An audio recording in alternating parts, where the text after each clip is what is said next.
Alors, de mon côté, tout est bon et je lance l'enregistrement. Bonjour Lingen. Hello Nassim, ravi d'être là. Ben, ravi que tu sois là aussi.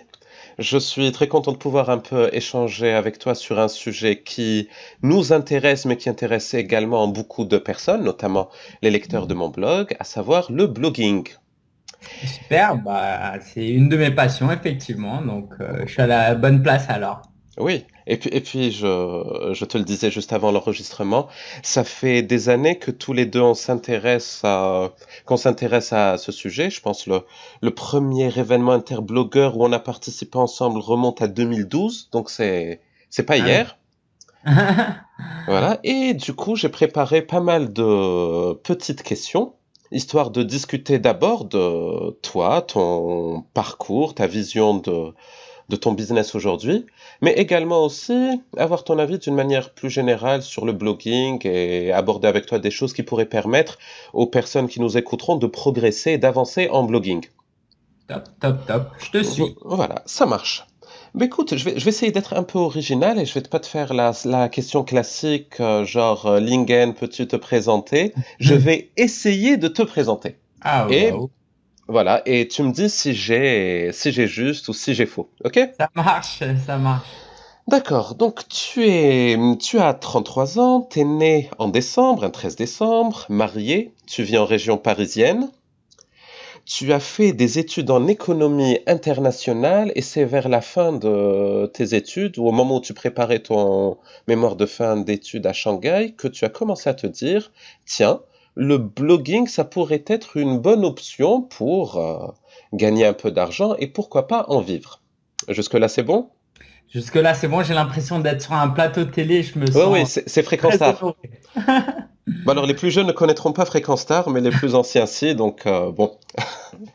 Donc, ce qui était intéressant aussi quand j'analysais un peu ton parcours, c'est de voir que, voilà, tu occupé quand même quelques jobs, essentiellement dans... Bah, ça touchait au web, donc c'était le marketing digital ou la communication web. Et je me dis quelque part, c'est cette expérience professionnelle et c'est cette passion qui est née ou cet intérêt pour le blogging qui ont permis de donner quelques années plus tard solopreneur et toutes les activités périphériques autour. Et voilà comment est-ce qu'on a le Lingen 2019. Bah écoute, c'est à peu près ça, ouais. Ok. Donc alors, bien sûr, t'as pas cartonné avec ton premier blog, un peu, un peu, je dirais, un peu comme tout le monde. Et voilà, t'as lancé plein de petits projets qui t'ont permis d'affiner un petit peu ta vision, d'affiner un peu ce que tu voulais faire et d'affiner ta mission de vie. Alors, est-ce que tu peux nous rappeler, c'est quoi ta mission de vie? Alors, ma mission de vie, c'est d'aider les gens à s'épanouir dans leur vie, à être heureux, à être satisfaits de la vie qu'ils ont euh, et de les aider à atteindre leurs rêves. Et un des vecteurs pour le faire, pour moi, c'est vraiment l'entrepreneuriat web. Parce que le travail, j'apprends ça à personne, hein, prend une place très importante dans notre emploi du temps et dans notre vie et dans nos pensées. Et si le travail, ça se passe pas bien, notre vie ne peut pas bien se passer. Et de toute façon, ça sert à rien de déconnecter les deux parce que c'est ensemble. Donc moi, ma mission de vie, c'est d'aider les gens à vivre de leurs rêves, à vivre de leur passion à travers un business en ligne qui leur donne de la liberté, de l'argent et des joies. Ok. Et est-ce que c'est le fait d'avoir défini cette mission de vie qui te permet d'être aussi énergique, enthousiaste, passionné et hyperactif par rapport à tout ce que tu fais? Parce que je ne l'ai pas encore dit, mais j'ai juste évoqué solopreneur. Bon, ça c'est ton blog principal, mais dessus on peut trouver des articles, des vidéos, des fichiers audio. Quand on passe un peu de temps sur les réseaux sociaux, on voit que tu es également très actif. Tu as écrit un livre, le guide du blogueur. Donc, pour ceux qui ne le connaissent pas, je vais mettre le lien dans la description. Tu donnes des cours, tu animes des conférences. Alors, le clonage existe officiellement ou c'est quoi le truc? Bah, alors, bon, moi j'ai de la chance que ma passion, c'est la communication digitale. Donc, pour quelqu'un qui est passionné par, je sais pas, les voitures, bah lui, il va conduire, il va réparer sa voiture. Moi, ma passion, c'est la communication digitale. Du coup, je fais que ça. Donc, c'est vrai que mon activité se voit plus que d'autres activités, mais je pense pas. Autant les premières années, je bossais très très dur, je bossais beaucoup d'heures. Autant aujourd'hui, je bosse beaucoup moins. Et c'est juste que j'ai un travail qui me permet d'être exposé plus souvent, quoi. C'est tout. Ok, ok, bah écoute, Je suis sûr que tu dois avoir quand même deux, trois secrets, mais ça, je vais te cuisiner au fil Et de l'interview. ça fait quand même 10 ans que je fais ça. C'est vrai que quelquefois on a l'impression que c'est normal, mais c'est vrai que j'ai quelques bonnes pratiques qui font que, bon, aujourd'hui, si je suis assez productif, c'est qu'il y a eu beaucoup d'apprentissage et avec plaisir, je répondrai à tes questions. Ok, ok. Bah alors, du coup, c'était quoi le moment où tu t'es dit, ça y est, je dépose ma démission au niveau de l'entreprise où tu étais, et tu t'es dit, ça y est, je me lance, mais à fond dans le blogging, j'en fais mon job. Si tu permets, moi, je vais compléter juste un petit peu pour que les gens comprennent, en fait. Vas-y. J'ai eu un master en économie internationale où j'ai fait un stage en e-commerce à Shanghai. Et en fait, à ce moment-là, l'entrepreneuriat s'est imposé à moi parce que moi, je voulais être salarié, fonctionnaire, vivre pépère, un truc tranquille et m'amuser le soir et le week-end. Donc, du coup, en fait, ma mère était malade. Ça faisait 20 ans qu'elle était malade. Après une opération, elle n'a pas tenu. Un mois après, elle est décédée. Et j'ai dû m'occuper de mon père qui avait 82 ans. Et on est revenu en France, hein. Et du coup, fallait que je trouve le moyen de gagner de l'argent tout en restant à la maison pour m'occuper de lui. Et c'est à cette époque que je découvre Tim Ferriss, que un peu rêveur et un peu très naïvement, je pensais que j'allais gagner ma vie en travaillant quelques heures par semaine. Et du coup, c'est comme ça que j'ai commencé il y a presque 10 ans dans l'entrepreneuriat à créer mes blogs. Donc quand j'ai commencé mon job, en fait, quand j'ai eu mon premier vrai job, on va dire, hein, le McDo, tout ça, ça comptait pas. Mhm. Et ben en fait, c'était au décès de mon père. Mon père étant décédé, j'avais à nouveau la liberté d'avoir un job normal. Et donc, financièrement, c'était très moyen, on va dire. Et puis là, un job s'est présenté dans une ONG de solidarité internationale, en plus en lien avec ma foi. J'ai pas tout de suite sauté le pas parce que pour moi, je me disais, moi, je suis un entrepreneur, sauf que c'était en même temps, j'avais besoin d'argent. En même temps, c'était quelque chose qui me passionnait dans le métier, c'est-à-dire c'était de la communication digitale. Et en même temps, la mission me passionnait. C'est-à-dire que moi, par exemple, je parraine des enfants et le CEL, hein, c'est un organisme qui aide les enfants dans des pays pauvres. Donc, tout ça a fait que au bout d'un moment, j'y suis allé all-in et j'ai bossé 15 mois chez eux. C'était une merveilleuse expérience. Et en fait, pour moi, j'étais entrepreneur. Et le soir, le week-end, je bossais. Alors, j'étais célibataire, hein, pas d'enfant, donc je le faisais. Mais à un moment donné, j'en pouvais plus parce que j'étais frustré de ne pas faire tout ce que je voulais faire. Oui. Et aussi parce que je savais que le salariat me plafonnait. Ok, je touchais peut-être 1400, 1500 euros par mois. Quand tu vis à Paris, tu fais rien avec ça. Ouais. Je me suis dit, mais je vais pas pouvoir vivre comme ça toute ma vie. Et puis aussi, j'ai commencé à sentir sur la fin, même si c'était une très bonne expérience, des super collègues et que j'apprenais beaucoup auprès de ces collègues, c'est le salariat. C'est-à-dire que le contrat du salariat, c'est on te donne l'argent et toi, tu donnes toutes tes compétences, ton savoir et ton temps. Et moi, au bout d'un moment, je commençais à me vider parce que quand j'étais à mon compte, je lisais des articles, je regardais YouTube tout le temps, je me formais, je me formais. Donc, je me nourrissais énormément, alors que là, finalement, je donnais et j'avais plus cet apprentissage et cette formation qui, dans ma définition, est importante pour mon épanouissement personnel. Moi, je peux pas m'épanouir dans la vie si je suis en vacances et que je sirote un mojito au bord de la plage. Non, moi, j'ai besoin de lire, d'apprendre et c'est pour ça que l'entrepreneuriat est revenu. Ok. Ah oui, bah écoute, je te remercie d'avoir partagé toutes ces choses. J'avais en tête certains éléments de ton parcours que j'avais, enfin, je voulais pas aller aussi dans tout le détail, mais c'est bien que tu aies pu Hum. tout reconstituer parce que voilà, tout ne se fait pas forcément sur un coup de tête ou en une fois. Et du coup, aujourd'hui, j'ai évoqué un peu les activités que tu as, mais concrètement, ton business, tu l'évalues comment? Alors, d'habitude, j'aime bien laisser la possibilité aux personnes à qui je pose des questions de mentionner le côté chiffre d'affaires si elles le souhaitent. Mais si tu peux déjà nous donner, en termes peut-être de répartition de chiffre d'affaires, de chiffres clés concernant ta communauté ou les gens qui te suivent sur les réseaux sociaux, sur ton blog, ça donne quoi tout ça? Ouais. Moi, j'ai pas de gêne par rapport à l'argent, donc je peux en parler librement si tu veux. Si on prend, allez, les 6 derniers mois, depuis 6 mois, mon chiffre d'affaires mensuel dépasse les 10 000 euros. Allez, on va Ok, dire 10 000 euros pour faire simple. Si on prend les 6 derniers mois, euh, plus de 10 000 euros.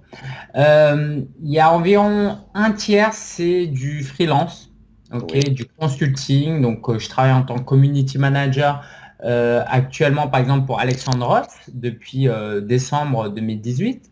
ok, J'ai d'autres petites missions de freelance. Donc, voilà, freelance, ça représente environ un tiers. un tiers.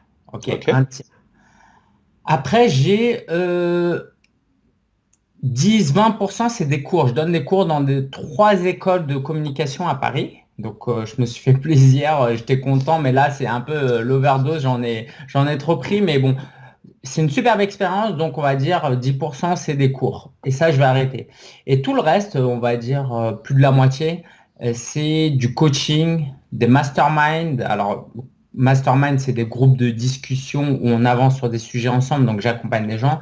Du coaching, des ateliers, des événements autour de cette thématique qui est aider les gens à vivre de leur business et des formations en ligne.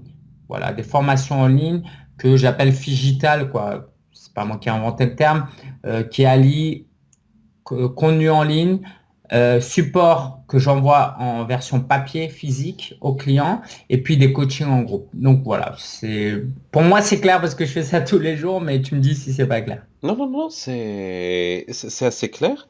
C'est d'ailleurs impressionnant de voir que tu as autant d'activités. Alors, d'habitude, on a toujours tendance à lire qu'il faut se concentrer sur une seule activité, mais toi, comme tu te consacres sur ta mission, donc tout le reste, toutes ces activités périphériques, ça se fait assez naturellement. Donc, je sais pas Ouais. combien de temps tu dois dormir ou combien de temps tu travailles, mais Alors aujourd'hui, depuis 2 ans, je suis marié, donc aujourd'hui, franchement, bon, ma femme vous dira que je travaille plus 50 heures, moi je vous dirais que je travaille 40 heures parce que ce qu'elle sait pas, c'est qu'en journée, je m'arrête aussi pour jouer, je fais 1h30 de pause déj, voilà. Donc moi, je pense que je travaille que 40 heures, alors qu'au début, je faisais 60-70 heures. En fait, au début, quand on est débutant, c'est normal. On fait des activités en fonction de nos besoins. Donc, on fait ça. Moi, je faisais des prestations de sites web, je faisais des sites de niche, bref, je faisais plein de choses en fonction de moi. Et quand on avance dans le business, on commence à avoir une communauté, à avoir des prospects, des clients, et on commence à faire des choses aussi par rapport à leurs besoins. Et c'est quoi leurs besoins? C'est de la formation, c'est des vidéos, c'est de l'audio, c'est de lire, c'est de rencontrer des gens en présentiel, c'est de oui. faire des ateliers, c'est de suivre des webinaires gratuits, voilà, écouter des livres audio, aller à des événements avec moi, avoir un groupe mastermind avec qui ils peuvent avancer, avoir un coach. Donc en fait, c'est très simple. Aujourd'hui, ça paraît complexe, mais tout ce que mes clients veulent, tant que c'est en phase avec ce que moi j'aime et ce que je sais faire, Mhm. je le propose en fait. C'est aussi simple que ça. À partir du moment où c'est un vrai besoin exprimé et qu'on me paye et que ce client-là, je sens qu'il y a du potentiel avec ce client, j'y vais quoi. Ok. Et d'ailleurs, bon, alors t'as plusieurs business, mais en gros, tes clients, aujourd'hui, tu les trouves comment? Ou bien c'est plutôt eux qui te trouvent maintenant, non? Oui, j'utilise ce qu'on fait du inbound marketing, hein, c'est-à-dire qu'avant, pour se faire connaître, on faisait de la pub, on distribuait des Oui, flyers, on appelait les gens au téléphone alors qu'on les connaît pas. Le inbound marketing, c'est le fait de créer du contenu principalement hein, sur oui, Internet qui répond aux besoins des gens. Et après, les gens, quand ils découvrent ce contenu-là, ils rentrent aussi dans notre cercle à nous. ouais. Donc, typiquement, des articles de blog, des vidéos YouTube, des webinaires. Je commence à faire un petit peu de publicité, mais c'est pas encore ma spécialité.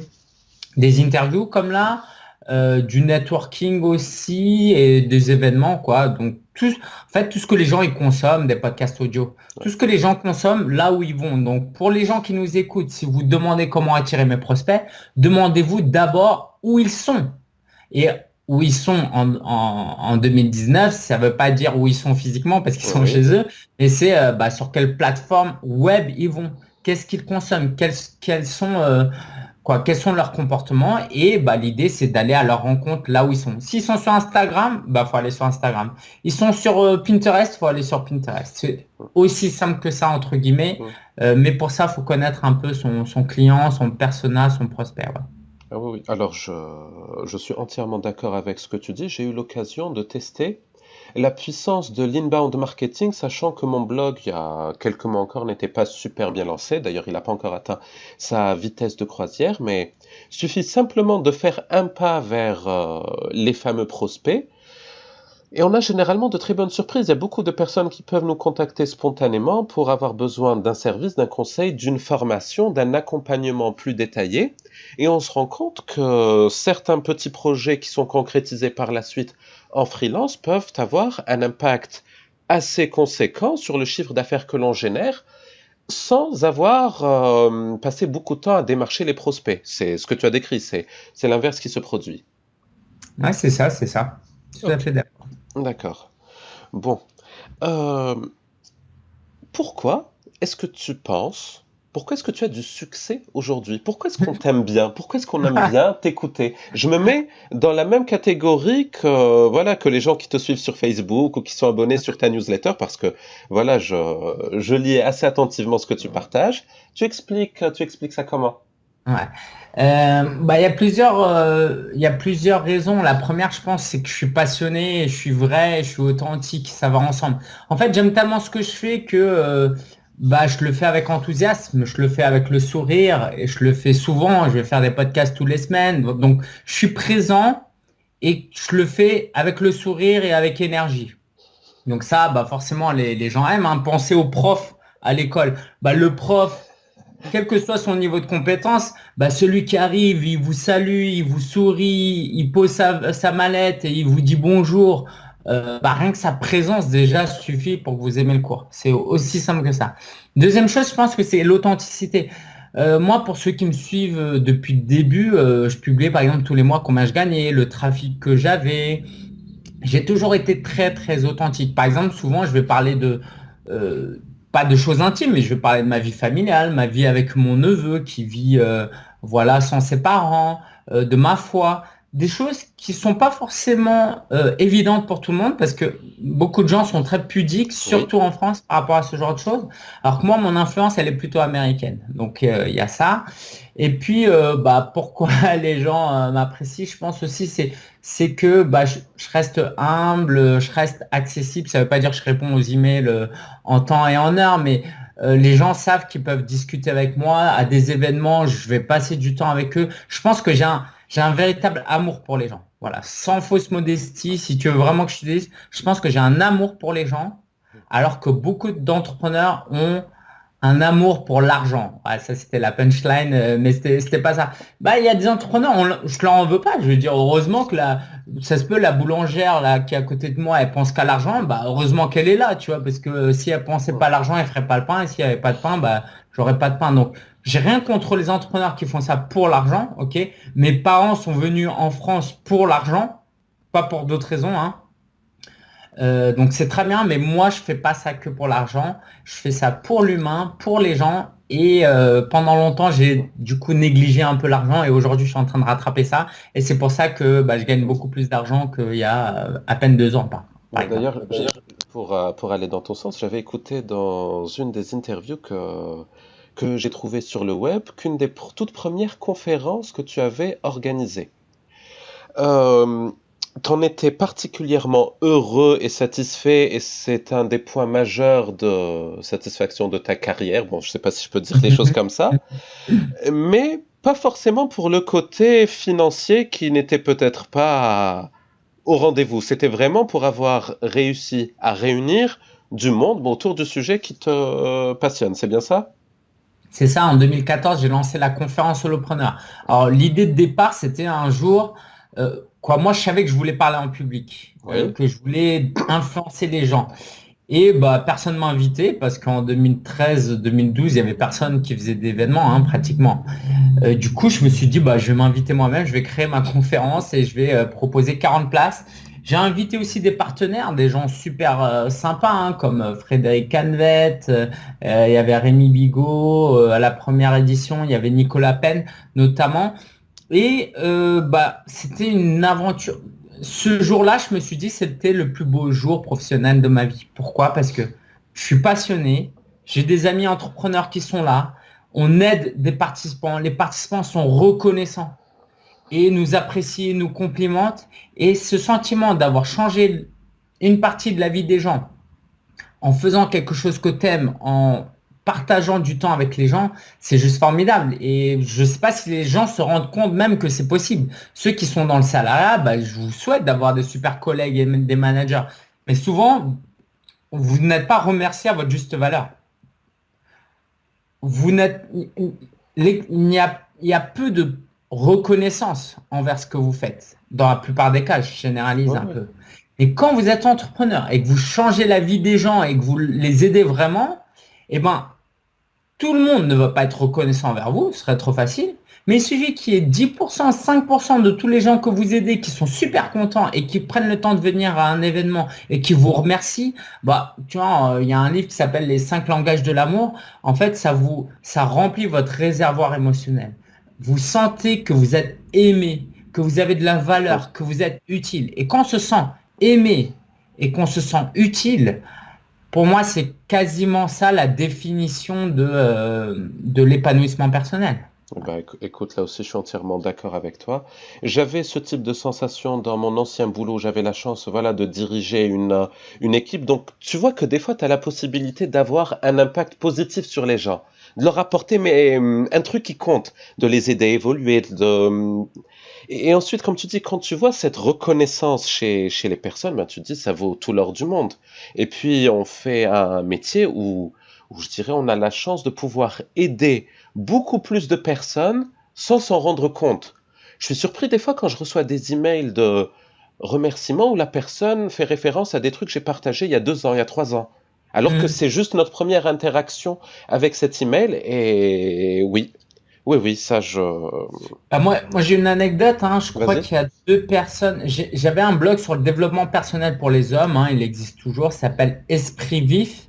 Et j'avais écrit un jour un article, c'est 9 raisons de se suicider ou de ne pas se suicider en fait.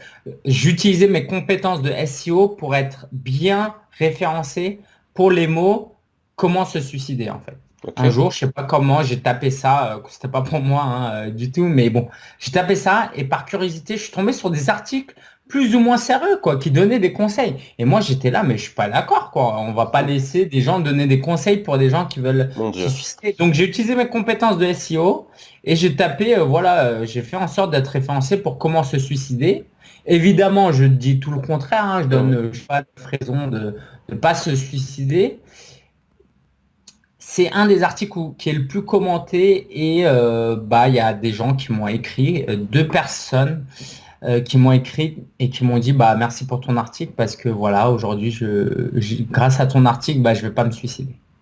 Ah oui. Et quand tu as ce genre d'impact, waouh quoi, c'est fort. Après c'est aussi une responsabilité. Je veux dire, j'espère vraiment pas que quelqu'un a lu l'article parce que l'article il est un peu ironique et il y a des gens qui trouvent l'article moyen, mais il y a aussi des gens, j'espère qu'ils seront pas ont pas fait de mauvaises choses en lisant l'article. Je sais pas, tu vois, je pourrais pas Mm. savoir.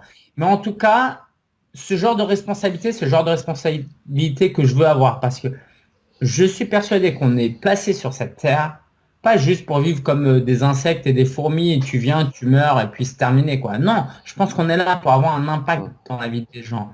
Et quand on veut vraiment aider les gens, on aime les gens et qu'on fait tout notre possible pour aider les gens, bah au final, ça aide des gens. Ah oui. Et au final, oui, oui, je suis d'accord. Le blog n'est qu'un petit moyen au service d'une mission bien plus grande. J'ai un peu la même vision que toi sur ce sujet, mais aujourd'hui, il sera question de toi et non de moi. Donc, je vais continuer avec mes questions, du coup. Ça marche, ça marche.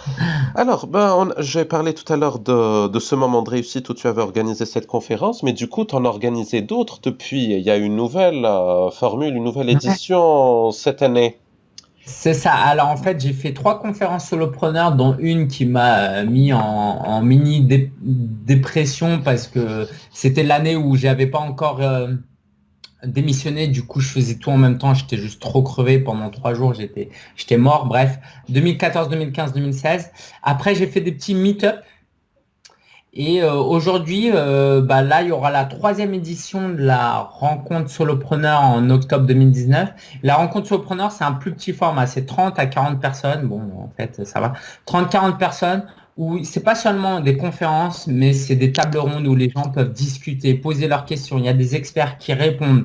Il y a des temps de discussion en groupe, de réflexion, pas seulement sur le business, mais sur l'aspect dev perso, sur le mindset, l'état d'esprit. Et donc, j'ai appelé ça une rencontre parce que il y a un temps de networking, tout ça. Le soir, il y a un dîner ensemble. Donc, c'est très relationnel. Et c'est ce qui manque aujourd'hui parce que tout le monde est derrière son ordinateur. Et j'ai appelé ça la rencontre solopreneur parce que je veux qu'on vienne tous au même niveau. Je discute avec les gens, experts, pas experts. Voilà, on est tous là pour s'entraider. Donc, c'est un moment intimiste que j'ai voulu créer pour aider les gens. Maintenant, j'ai parlé beaucoup de changer la vie des gens et tout et tout et tout. C'est aussi du business. C'est-à-dire que quelqu'un qui vient à la rencontre solopreneur, qui m'entend parler, qui voit que je suis bienveillant, que je suis compétent, que je suis une figure d'autorité parce que je suis bien entouré, bah, quand je lui pitch un produit après ou Ouais, ouais. pendant ou les jours d'après, bah, ça convertit beaucoup, beaucoup mieux. Parce que faut que les gens comprennent qu'un événement, on gagne pas d'argent sur les événements. Ok. Bon, là, j'en perds pas, j'en gagne même un peu, mais vu le temps que je passe dessus, voilà, Mhm, c'est mhm. accessoire. Par contre, les relations que tu crées, avec les partenaires aussi d'ailleurs, bah, ça te permet de gagner de l'argent après. Donc voilà, si ça peut aider les gens à ce niveau-là, si vous pouvez créer des événements, même des petits événements, ça peut être très très profitable. Même des événements à 3, 4, 5 personnes, hein, c'est déjà pas mal. À une autre échelle, j'avais pu tester un peu ce que tu avais dit en proposant pas mal de coaching gratuit à mes abonnés les plus motivés. Et Hmm. c'est vrai que les gens d'abord sont contents d'échanger, de partager, de pouvoir parler de leur projet, d'avoir un avis extérieur. Et puis, avec une bonne partie, vu que la personne arrive à voir que tu peux apporter quelque chose, que tu n'es pas là nécessairement que pour vendre des choses, mais si tu as la possibilité d'être utile en vendant quelque chose, pourquoi pas, ces personnes-là, ça peut devenir de très bons clients par la suite. Bien sûr, bien sûr. Et moi, j'ai des clients qui deviennent amis aussi, donc non, ça va, non. Ouais. Ok, d'accord. Mais écoute, on va parler un petit peu de blogging maintenant. Donc, tu t'es lancé il y a pratiquement une dizaine d'années. Et Ouais. aujourd'hui, comment est-ce que tu vois le monde du blogging en 2019 par rapport à ce qu'il était il y a 10 ans de ça? Qu'est-ce qui a changé? De toute façon, déjà la définition. Moi, pour moi, le blogging, dans comment moi je l'entends, c'est contenu écrit, audio, vidéo. Ok. Oui, Parce que si on parle que de blogging en mode écrit, je pense que c'est compliqué parce que les modes de fonctionnement ont changé. Je parle comme si j'avais 50 ans, mais en fait, c'est ça. En 10 ans, il s'en est passé des choses. En fait, tu as la 4G qui est arrivée, faire des vidéos, c'est pas cher, tout le monde en ouais. fait. Les podcasts audio, ça se généralise de plus en plus. Donc pour moi, déjà, la définition du blogging, c'est créer du contenu euh, disponible sur le web pour aider les gens. Donc pour moi, j'ai inclus YouTube, le podcast Ok. audio et l'écrit. Et sinon, ce qui a changé, bah, c'est qu'il y a beaucoup plus de gens qui suivent, qui consomment, hein. Mhm. Euh, J'inclurais pas tellement, mais presque certains réseaux sociaux comme Instagram où quelquefois on peut écrire des pavés. C'est presque du blogging pour moi, mais bon, on va limiter ça quand même. Et donc oui, les gens aujourd'hui passent des heures et des heures tous les jours. Donc ça fait de plus en plus de possibilités de créer des liens avec ces gens-là. Beaucoup plus de vidéos, hein. Moi, j'ai publié, je sais pas, plus de 500 vidéos aujourd'hui. Donc, je fais principalement des vidéos. Je fais de moins en moins d'articles. Et en fait, l'idée, et c'est ce que je recommande, c'est d'utiliser le médium qui s'adapte le plus à notre message. par exemple, quand je fais un tutoriel pur en mode, alors plutôt quand je fais un listing, par exemple mes livres favoris, l'équipement vidéo que j'utilise, ou comment créer un podcast audio, je vais faire un article écrit. Pourquoi? Parce que ça se modifie rapidement. Oui. Les liens se changent rapidement, donc c'est toujours à jour en quelques clics. Alors qu'une vidéo, un audio, tu peux pas changer. Donc voilà, pour moi, l'écrit, ça va être cette utilisation-là. Pour mon contenu un peu plus formel, un peu plus instruction, formation, ça va être des vidéos. 5 à 10 minutes où je donne des conseils. Pourquoi? Parce que c'est plus rapide à tourner. Moi, je mets une caméra, je mets quelques lumières et en 1 heure, je peux tourner 3, 4, 5 vidéos. Alors, ce sera pas hollywoodien, mais je peux faire, en une après-midi, si je voulais, je pourrais faire 15, 20 vidéos. Alors, je pourrais pas faire 15, 20 articles. Oh non. Donc, j'ai la compétence et la connaissance pour faire des vidéos comme ça. Et l'audio, c'est mes formats plus longs. Par exemple, le prochain épisode que je vais faire, je vais parler du parallèle entre, voilà, j'ai passé mon examen du permis de conduire, le parallèle entre se former à la conduite et l'entrepreneuriat. Et ça va durer une demi-heure, 45 minutes, mais je peux pas parler une demi-heure, 45 minutes face à une caméra et juste raconter ça. Alors que en format podcast audio, les gens, ils écoutent ça pendant qu'ils sont en voiture, justement, pendant qu'ils courent. C'est un peu plus convivial comme format.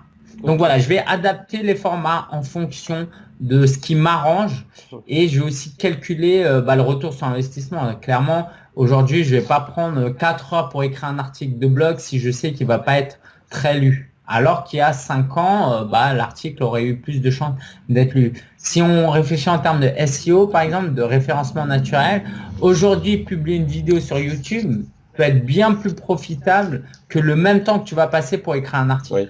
Parce que YouTube appartenant à Google, tu peux être référencé bien mieux, ta vidéo peut sortir et en dessous de la vidéo, tu peux mettre un lien vers ton produit, un appel à l'action vers du coaching, etc. etc. Et c'est des prospects ultra qualifiés que tu obtiens. Forcément, ceux qui passent par YouTube et qui cherchent un problème, qui cherchent la solution à un problème, forcément.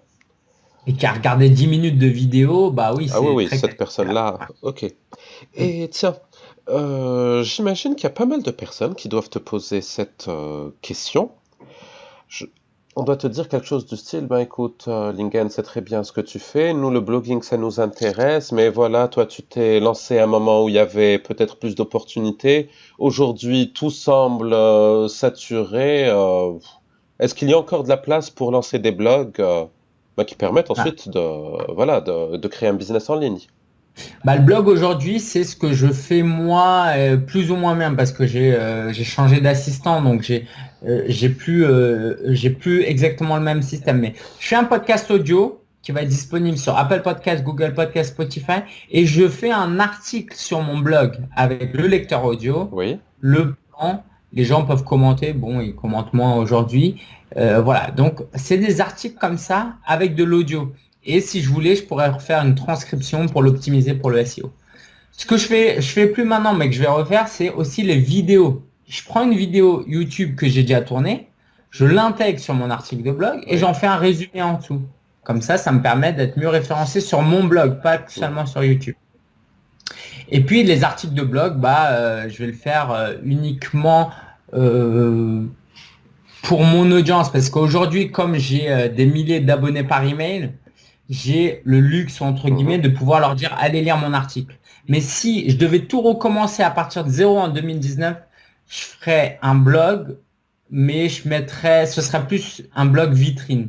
En mode, si tu me suis sur YouTube, va sur mon blog pour voir mes articles et mes autres vidéos. Si tu me suis sur le podcast, va me voir ailleurs. Si tu me suis sur Instagram, va sur mon blog pour télécharger les Ce sera plus vitrine aujourd'hui si je devais démarrer de zéro. Okay. Donc, si je comprends bien ce que tu dis, parce que c'est super intéressant et super important, tu conseilles quand même aux personnes qui veulent se lancer sur Internet de cibler d'abord, je dirais, les médias ou les canaux où leurs prospects sont présents et j'imagine ça reste toujours d'actualité, de leur donner du bon contenu, quel que soit le format, et d'avoir peut-être un blog, pas en backup, mais un blog qui permettrait de centraliser tout ça. Ok. Oui, parce que encore une fois, YouTube, Instagram, ça c'est un piège parce que ça vous appartient pas. Oui. Alors moi, pour le moment, j'héberge tout sur YouTube, mais je pourrais tout télécharger. Mais alors que ton blog t'appartient et que à un moment donné, par exemple, si tu veux créer des partenariats, si tu veux écrire un livre, être Oui, intéressé par un éditeur, à un moment donné, il faut que tu donnes une adresse URL. oui, oui. Et donner un youtube.com/user/ Mm. quelque chose, bah non, Ouais. autant donner ton site vitrine avec une partie blog et voilà, tout est sur ce site-là. Si tu veux, c'est ton Mhm. portfolio, ton catalogue. Donc ce sera plus ça. Et un dernier point peut-être, c'est que quand tu veux récupérer l'email des gens, bah, le seul moyen de le récupérer, c'est sur ton Sur le blog. propre site. Ok, ok. Tu peux pas récupérer des emails sur YouTube, sur Instagram. Donc, il faudra quand même un blog, un site où tu auras une page de capture d'email. Ouais. D'accord. En tout cas, mieux vaut essayer de capitaliser sur les autres médias, parce qu'aujourd'hui, il y a peut-être un peu plus d'espace, et le rapport, je dirais, investissement-temps, retour sur investissement est plus intéressant, et d'avoir le blog comme socle pour consolider, solidifier le tout. Ok. D'accord. Alors, quand on s'intéresse au blogging, généralement, il y a deux écoles sur le sujet que je vais aborder. Certains vont te dire tu dois absolument bloguer sur ta passion. D'autres vont te dire non, non, non, évite ta passion, ça peut être un piège. Parce que si ça se trouve, ta passion n'est pas monétisable. Alors on comprend que ça t'intéresse, mais ne va pas sur ça. Essaye d'aller sur tout à fait autre chose. Hmm. Comment est-ce que tu résous ce dilemme? En fait, pour moi, c'est simple. J'ai réussi à le formaliser. Si tu veux, il y a deux types d'entrepreneurs. Il y a l'entrepreneur opportuniste et il y a Oui, l'entrepreneur passionné. Aucun n'est meilleur que l'autre. C'est juste que, voilà, c'est c'est deux deux types approches d'entrepreneurs. différentes. Typiquement, mon frère, quand il est arrivé en France à l'âge de 12 ans, voilà, il a travaillé. Bah, il n'avait pas de diplôme, il devait gagner de l'argent. Bah, il a monté un restaurant chinois. Pourquoi chinois? Bah, parce que c'est ce qu'il savait faire et que ça marchait. Oui. Et puis, il a ouvert un bar tabac. Pourquoi? Bah, parce que ça marchait. Et après, il a réouvert un restaurant chinois avec des buffets. Pourquoi? Parce que ça marchait. Mm. D'accord? Donc, tu peux aborder l'entrepreneuriat en allant voir les opportunités. Et ça peut être ta passion. Tu peux aimer faire ça, faire des sites de niche, aller choper. Typiquement, ceux qui font du dropshipping rentrent dans cette case-là. Oui. Maintenant, moi, c'est vrai que ma philosophie et mon enseignement, c'est de pousser les gens vers leur passion pour plusieurs raisons. Tout d'abord, pour moi, c'est plus pédagogique. C'est-à-dire que si tu dis à quelqu'un, ah, vas-y, va trouver des idées et monte un blog et tout, il va voir au bout de 2 mois qu'il n'aura pas de trafic, il va abandonner. Autre avantage, donc, alors que si tu lui dis, bah, écris des articles, si tu aimes voyager, écris des articles sur le voyage, il y a plus de chances qu'elles tiennent. Deuxième avantage, c'est si tu veux créer une marque personnelle. Et ben, tu peux pas créer une marque personnelle un jour sur la Ah oui, séduction, oui, oui. l'autre jour sur Mm. l'élevage d'animaux, etc. Donc, pour te créer une marque personnelle, il te faut avoir une ou deux passions autour desquelles graviter. Alors, la marque personnelle, rapidement, c'est ce qu'on appelle le personal Oui. branding. C'est votre identité. Voilà. Quand je vous montre le logo Apple, vous avez certains termes, ce que tu disais tout à l'heure un peu pourquoi certaines personnes m'aiment, parce que j'ai mon branding à moi, j'ai ma marque personnelle. Et pourquoi la marque personnelle est intéressante? C'est parce que si vous créez une forte marque personnelle, non seulement vous allez gagner de l'argent aujourd'hui et demain et après-demain, mais jusqu'à la fin de votre vie. Si vous créez une marque personnelle puissante et que vous créez des fans et une communauté autour de vous, il y a zéro risque que vous fassiez faillite. Alors que si vous faites du Oui, dropshipping, oui, oui. vous faites des sites de niche et que demain le Google change de référencement son algorithme, bah vous êtes fini, vous dépendez des autres. Okay, donc pour moi, je recommande d'aller sur la passion parce que c'est plus pédagogique, parce que on va travailler sa marque personnelle et parce que j'estime que c'est plus épanouissant. Ok. Maintenant, tu peux me dire, oui, moi pendant 40 ans, je peux créer des sites de niche et vendre des produits en dropshipping et ça va m'éclater. Je vais te dire, ouais, mais est-ce que tu fais pas ça pour l'argent en fait, plutôt? Ok. Donc après, voilà, il y a des gens qui aiment l'argent, respect, mais moi, c'est pas mon approche du Ok. business. D'accord. Voilà pourquoi je vais pousser les gens plus vers l'entrepreneuriat passion. Et puis, j'imagine, parce que je sais que tu adores la lecture et tout ce qui est lecture sur la partie développement personnel, il y a Ouais. aussi un avantage énorme à rester sur un sujet, c'est que voilà, tu te spécialises dessus, tu mets tous tes efforts sur, ben voilà, sur un sujet, tu deviens expert, et après un certain temps, ben, tu récoltes les fruits de cet investissement sur la durée. Donc, je fais référence à That One Thing et au livre, alors qui s'appelait The Compound Effect. Ça doit être, Mm. je sais pas si tu les as lus Ouais, en l'effet anglais ou cumulé. ouais, en anglais ou en J'ai français. pas lu encore l'effet cumulé, mais The One Thing, oui, j'ai lu. Ouais. Voilà. Ok, ok. Donc ça va, ce que tu dis, ça va un peu dans. Oui, c'est ça, c'est que bah moi je connais des gens, je vais pas les citer, mais tous les 6 mois ils changent d'activité et bah voilà, Hmm. ça rien n'est stable, Oh, rien oui. n'est stable et rien n'a le temps de croître. Ok. Ouais, c'est comme si tu avais, bah, j'ai des plantes là devant moi, c'est comme si tu avais que 1 litre d'eau et que tu essayais d'arroser Oui. 20 plantes avec 1 litre d'eau. Bah oui, bah peut-être il fallait mieux être focus sur deux, trois plantes pour les Ouais. faire vraiment croître. Et puis tu rates aussi de cette manière la partie connexion entre ce que tu fais et la mission que tu te donnes. Bon, alors il y a plein de personnes qui vivent très bien sans avoir cette connexion-là, mais c'est vrai que quand on l'a, ben, les journées ont un autre sens.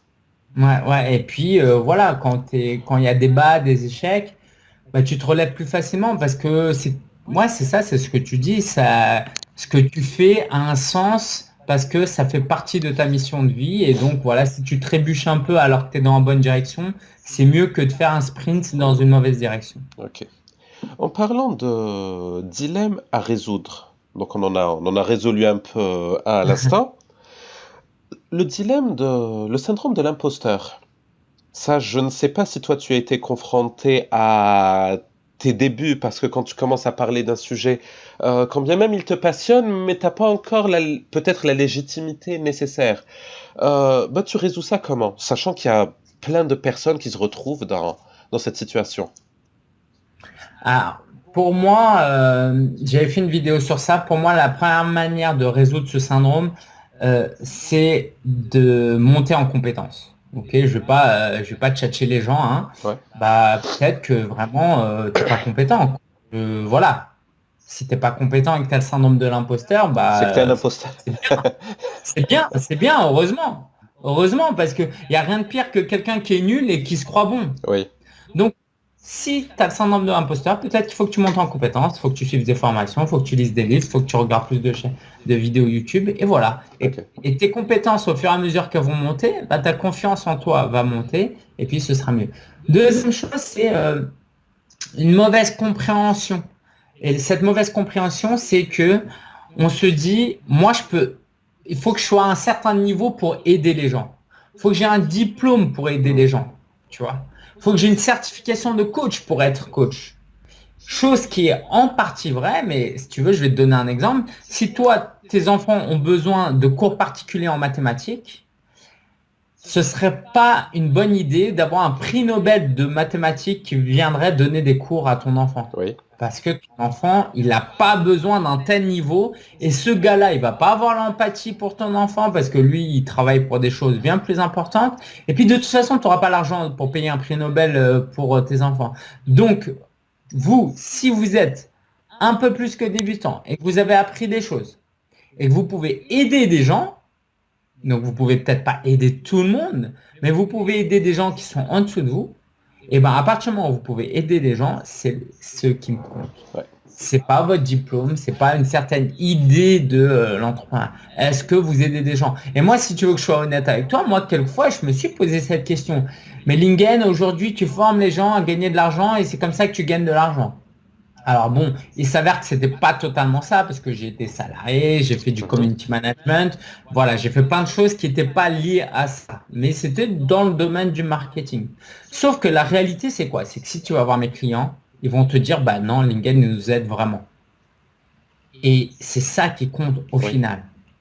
Et si tu ne fais pas l'effort d'aider les gens et que tu n'as pas de feedback, si les gens te disent pas bravo, tu m'as aidé, et ben tu vas avoir ce cercle vicieux. Donc, il faut enclencher un cercle vertueux qui est, tu vas aider les gens vont te remercier, tu vas les faire payer, tu vas les aider, ils vont te remercier. Et puis, tu vas monter en compétence parce qu'à chaque fois que tu aides des gens, tu montes en compétence.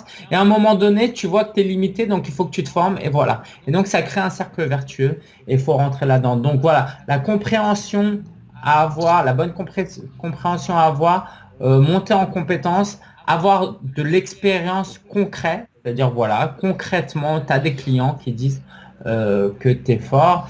Et puis après, bah, à un moment donné, c'est aussi de savoir s'écouter. Voilà. Moi, ma passion, c'est ça. Quel que soit ce que les autres pensent, c'est vraiment ça. Ma passion, c'est ma mission de vie. Peut-être que les gens ne le voient pas encore, mais moi, je suis sur ce chemin-là et il y a des moments où il faut se fermer un peu au regard des autres et à prendre son chemin. Et puis on remarque aussi, je sais pas si tu fais le même constat, qu'il y a des personnes qui n'ont pas une analyse juste sur elles-mêmes. Elles ont peut-être un peu tendance à se sous-estimer, Mhm. alors que si elles savaient tout simplement mettre en avant certains éléments de leur parcours, ben ça pourrait donner une toute autre image sans être forcément illégitime ou sans forcément raconter des bobards ou trop enjoliver un parcours. Non, il y a souvent des éléments tout à fait valables et qui ont de la valeur pour les autres, comme tu disais un peu plus tôt, mais que les gens Mhm. oublient ou ne savent pas mettre en avant. Bah, pendant que tu dis ça, j'ai eu un petit déclic dans ma tête pour analyser ça. C'est la chose suivante. C'est qu'en France, on est très pudique par rapport à sa vie personnelle. Du coup, on valorise pas son expérience Oui, personnelle. On valorise son savoir et ses compétences. On valorise pas son expérience personnelle. Aux États-Unis, il n'y a pas de problème avec le storytelling. Bon, voilà, c'est schématisé. C'est-à-dire que moi, par exemple, si j'ai fait une dépression en France, je schématise, hein. En France, c'est un échec. oui, Aux États-Unis, c'est une étape. c'est une expérience que tu Mm. as gagnée. Et donc, le coach en dev perso aux États-Unis, il va être en mode, moi j'ai vécu une dépression, je sais ce que vous ressentez. Et je peux vous aider parce que je Oui, suis passé par là. Mais sauf que si en France, la même personne se dit, ah, je vais pas parler de ma dépression, les gens vont croire que je suis nul, ils vont me mm, juger. Bah, tu parles pas de ton expérience et bah, du coup, la personne en face, elle se dit, bah, pour qui tu te prends, pourquoi tu crois que tu vas m'aider? T'as aucune expérience. Alors que non, tu as une expérience de dingue. Mais comme tu es pudique, tu fais pas de storytelling, tu mets pas en valeur ta marque personnelle, ouais. et bah du coup, tu valorises pas tout ton vécu, Oui. alors que ton vécu est parfois plus important que ton savoir et tes compétences. Des fois aussi, c'est capitaliser sur ces succès que les personnes n'arrivent pas à faire. Parce que, Mm. tiens, je vais te donner un exemple que j'ai vécu personnellement. Quand j'ai relancé mon blog sur le travail à domicile, j'étais un inconnu pour beaucoup de personnes qui étaient déjà actives ben voilà, dans le milieu que j'essayais d'aborder. Alors, il y a une personne qui avait accepté d'être interviewée par moi, sachant qu'il y a quelques années encore, j'étais un inconnu pour beaucoup de personnes. Ok, chouette. Beaucoup de personnes avaient dit non, on ne te connaît pas, ça ne nous intéresse pas. Dans l'immédiat, les gens peuvent décliner poliment. Puis parce qu'il y a eu un seul succès, j'ai pu aller taper de nouveau à certaines portes en disant, mais voilà les amis, voilà ce que je fais, est-ce que ça vous intéresse? Et puis voilà, tu commences à accumuler les points positifs et le succès appelle le succès, t'arrives à évoluer plus rapidement parce que tu utilises ce que tu as obtenu pour obtenir de nouvelles choses. Ouais, bah c'est super inspirant et ouais, c'est une parfaite illustration. Pareil pour moi, je suis pas mal interviewé et c'est beaucoup plus facile d'interviewer des gens quand tu as déjà interviewé d'autres personnes. Donc, Ouais. on revient toujours à ce truc qu'on dit tout le temps, hein, nous les formateurs, c'est bah, faut se lancer, faut faire le premier pas. Vous verrez, c'est pas si difficile que ça. Et si c'est difficile, bah, la deuxième fois, ce sera moins difficile. Ouais. Donc, c'est sûr, faut toujours faire un premier pas. Les gens, parfois, passent plus de temps à douter, à réfléchir, à s'auto-valider le fait qu'il faut pas se lancer, plutôt que d'utiliser ce temps et cette énergie pour se lancer. Ouais. Ils auraient eu des- beaucoup plus de résultats déjà. Ok. Bon. Mais écoute, on a quand même abordé pas mal de sujets intéressants et capitaux pour la partie blogging, comment réussir à tirer son épingle du jeu dans ce domaine. Là, j'aimerais un peu qu'on parle de toi hors boulot. Alors bon, Ouais, ça existe? Non, je rigole. je sais que tu es passionné de foot et je vais pas lancer ce sujet avec toi parce que, bon, c'est pas le, C'est pas le bon format, c'est pas le bon moment pour, mais on gardera ça pour une autre fois. Aujourd'hui, quand tu ne travailles pas, qu'est-ce que tu fais? Qu'est-ce que tu aimes faire? Qu'est-ce que tu voudrais faire? Comment est-ce que tu vois les choses? Moi, je passe énormément de temps avec mon épouse parce que avec mon épouse, on s'est mis en couple, allez, 1 an et demi avant notre mariage. On se connaissait pas trop avant. Donc, ça surprend beaucoup de gens, mais voilà, comme j'ai pas passé beaucoup de temps avant le mariage, c'est pas que je me rattrape, mais pour moi, c'est important parce que c'est ma meilleure amie. Ouais. Je suis son meilleur ami normalement. Et pour moi, c'est fondamental dans ma vie personnelle de prendre soin de ma famille. Et même si c'est pas l'objectif, prendre soin de ma famille, être bien dans ma vie personnelle, ça m'aide énormément dans mon business. Voilà. Donc, je passe du temps avec ma femme, je vais un peu au cinéma, je vais au restaurant avec eux, je vois moins d'amis depuis que je suis avec elle, mais quand même. Je vais à l'église, je passe du temps avec les amis de l'église aussi. Donc, voilà, je suis chrétien évangélique, donc tous les dimanches, je vais à l'église avec ma femme et mon neveu. Je voyage aussi, ma femme aime bien Mhm. voyager, elle est originaire d'Alsace, donc on a l'occasion d'aller là-bas. Et puis sinon, on joue aussi, moi je joue beaucoup à mon smartphone. En ce moment, ça s'appelle Brawl Stars, le jeu que voilà, je passe des heures et des heures dessus. Et avec mon épouse, on joue un peu à des jeux de société aussi. Voilà, je pense que c'est Ah ouais, assez ouais. complet. Ok, ok, Ouais. d'accord. Ah oui, donc t'es normal, t'as pas des super pouvoirs, non, non, ta vie est bien Non, normale, bien rangée. ouais, comme je te disais, avant je travaillais peut-être Ok, 60-70 heures par semaine. Depuis que je suis marié, ouais, c'est 40 heures ok. parce que ma femme veut passer du temps avec moi. Mais du coup, je suis devenu beaucoup plus productif. Parce qu'avant, je mettais 2 heures à faire, aujourd'hui, je mets qu'une heure à le Ouais. faire, voire moins. Ah oui, pour pouvoir te consacrer à autre chose.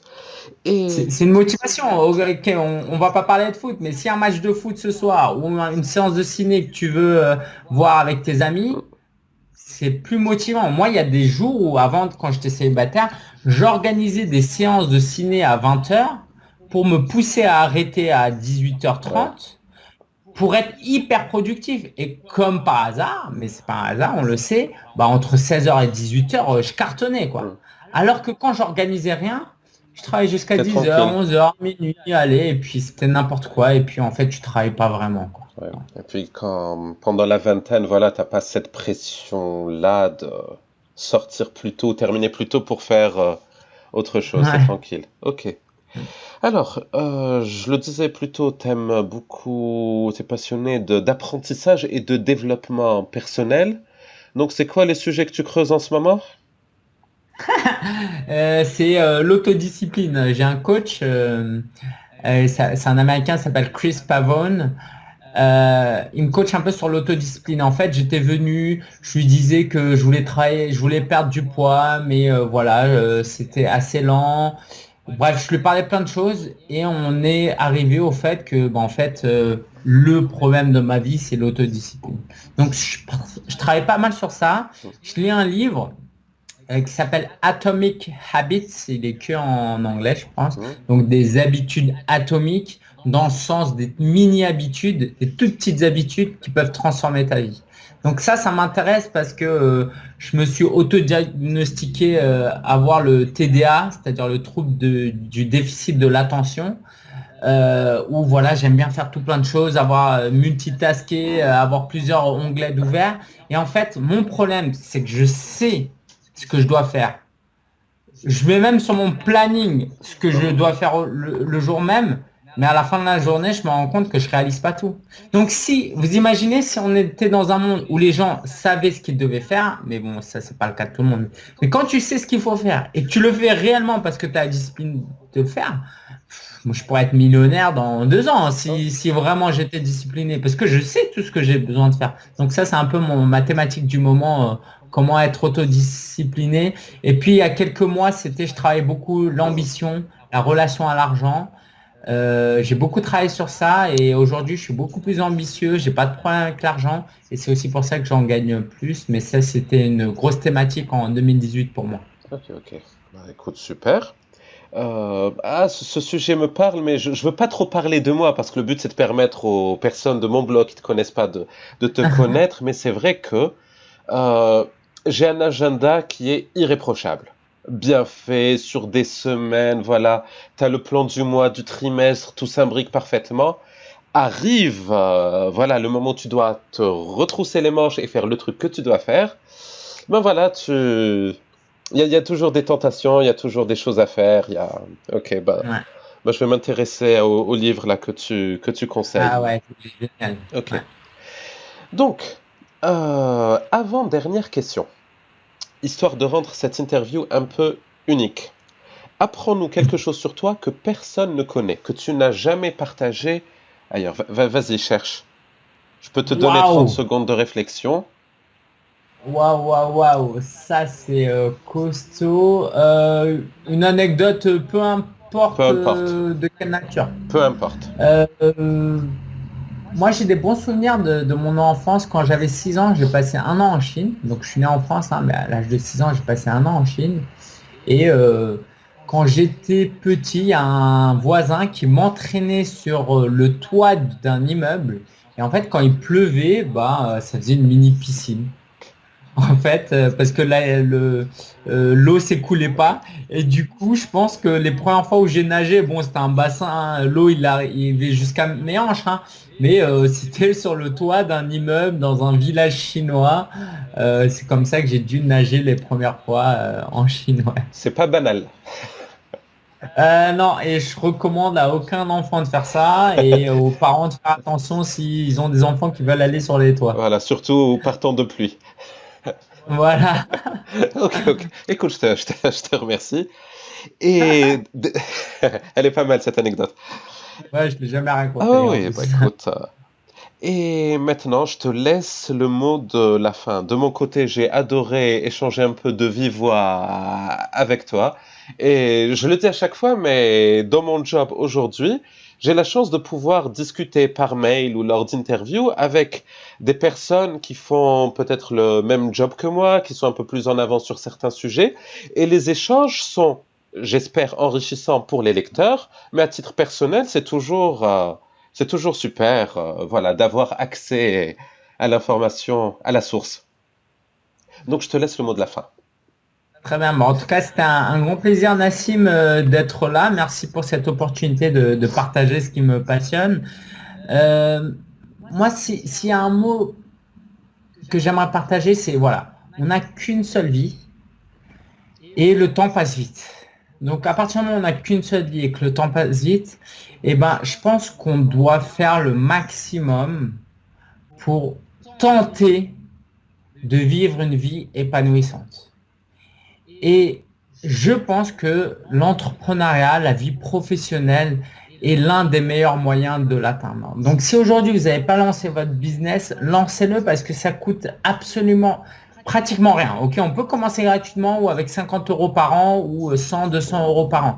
Chose qui était impossible. Moi, je pense à mes parents. Mon père, il aurait rêvé d'avoir des plateformes comme ça.